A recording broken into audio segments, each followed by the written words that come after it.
কি করছো? আজকে করব মটন কষা, লাল লাল ঝাল ঝাল করে।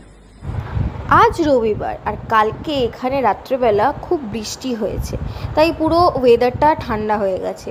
তাই আমি আজকে বরকে বললাম যে যাও তুমি গিয়ে একটু মাটন নিয়ে আসো, অনেক দিন খাওয়া হয় না। তো সেই কথা মেনে বর মাটন নিয়ে এসছে। এখানে আমি মাংসটাকে ধুয়ে ম্যারিনেশনের জন্য রাখবো।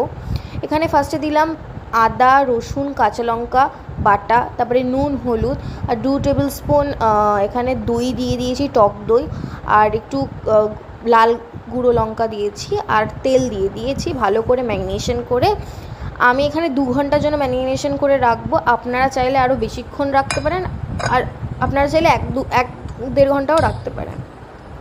এখানে কড়াইতে তেল নিয়ে নিয়েছি, তারপরে আলুগুলো ভেজে নেব। আমি এখানে একটু বেশি আলু খেতে পছন্দ করি, আপনারা চাইলে আর একটু কমও দিতে পারেন, এর চেয়ে বেশিও আপনারা যদি প্রেফার করেন তাহলে দিতে পারেন। আলুর মধ্যে একটু নুন হলুদ দিয়ে নিয়েছি, কালার আর নুন যাতে ঢোকে এর জন্য। তারপর আলুগুলো ভেজে উঠিয়ে নিচ্ছি। আমি যতক্ষণে আলুগুলো ভেজে উঠিয়ে নিচ্ছি ততক্ষণে আপনারা তাড়াতাড়ি যান, গিয়ে লাইক, কমেন্ট আর শেয়ার করতে ভুলবেন না, আর ফলো অ্যান্ড সাবস্ক্রাইব করতে ভুলবেন না। আর বেল আইকনটা কিন্তু অবশ্যই টিপবেন, যাতে আমাদের লেটেস্ট ভিডিওটা খুব তাড়াতাড়ি দেখার জন্য। এখানে সেই তেলেই গোটা গরম মশলা আর তেজপাতা ফোড়ন দিয়ে নিয়েছি, আর পেঁয়াজ দিয়ে নিয়েছি। একটু পেঁয়াজের মধ্যে নুন দিয়েছি যাতে পেঁয়াজগুলো তাড়াতাড়ি ভাজা হয়। তারপরে এখানে পেঁয়াজটা ভালো করে লাল করে ভেজে নেব, যতক্ষণ না এরকম গোল্ডেন ব্রাউন হচ্ছে ততক্ষণ ভেজে নেব। তারপরে ম্যারিনেশন যে করে রেখেছি যেই মাংসটা, ওটা ওর মধ্যে দিয়ে দেবো। আমি এখানে পেঁয়াজ ভাজার পরেই মাংসটা দিয়ে দিচ্ছি, কেন কি যত বেশি কষাতে পারবেন মাটনকে তত ভালো হয়।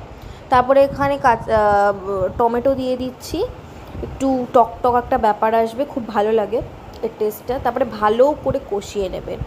আর তারপরে এখানে লাস্টে একটু চিনি দিয়ে দিচ্ছি টেস্টটাকে ব্যালেন্স করার মতন। এরকম এত ভালো করে কষাবেন যাতে এরকম করে তেল বেরোয়, এরকম যত কষাতে পারবেন তত ভালো। তারপরে আমি এখানে প্রেশারে দিয়ে দেবো, প্রেশারে একটু গরম জল করে দেবো, ওই কড়াই ধোয়া গরম জলটা ওইটা ওখানে দিয়ে দেবো। তারপরে আমি লাস্টে ঘি গরম মশলা ইউজ করি না, আপনারা চাইলে ইউজ করতে পারবেন। ভালো লাগলে লাইক, কমেন্ট, শেয়ার, সাবস্ক্রাইব করতে ভুলবেন না, আর বেল আইকনটা টিপতে ভুলবেন না। Thank you.